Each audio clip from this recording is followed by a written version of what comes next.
Quand les gens pensent à des exercices militaires menés par deux puissances émergentes d'aujourd'hui, la Chine et l'Inde, une danse tribale lors de l'événement d'ouverture n'est peut-être pas l'image qui vient à l'esprit. Mais les festivités montrent qu'après 4 séries d'exercices conjoints, les deux pays sont déjà habitués au terrain d'entraînement de chacun.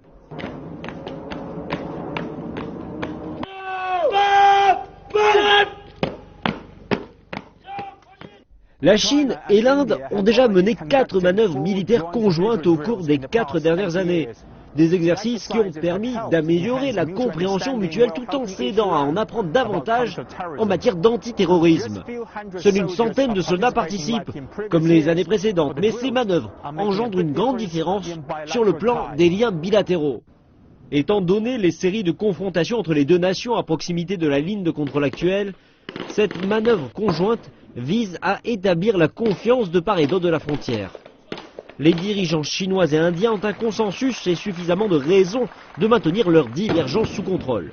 Les manœuvres constituent également une opportunité pour les soldats de se familiariser avec les armes utilisées de chaque côté de la frontière.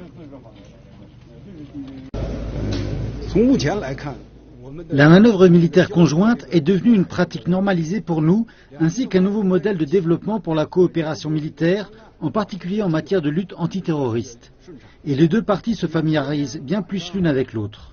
Par exemple, notre partenaire indien est arrivé tard dans la soirée et s'est rendu directement au programme de formation avec les troupes chinoises.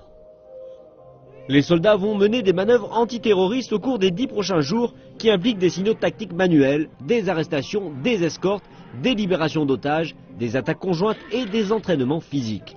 Les officiers indiens en charge estiment que la Chine et l'Inde, ainsi que d'autres parties du monde, vont bénéficier de ces exercices. L'exercice conjoint sino-indien est mené avec pour toile de fond les opérations de lutte antiterroriste menées avec les Nations Unies.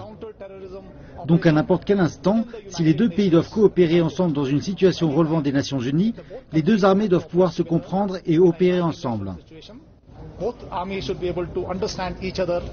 Les deux pays voient d'une manière positive ces exercices militaires conjoints et visent à renforcer la communication à haut niveau tout en poursuivant leur coopération défensive et en poussant les liens militaires à un nouveau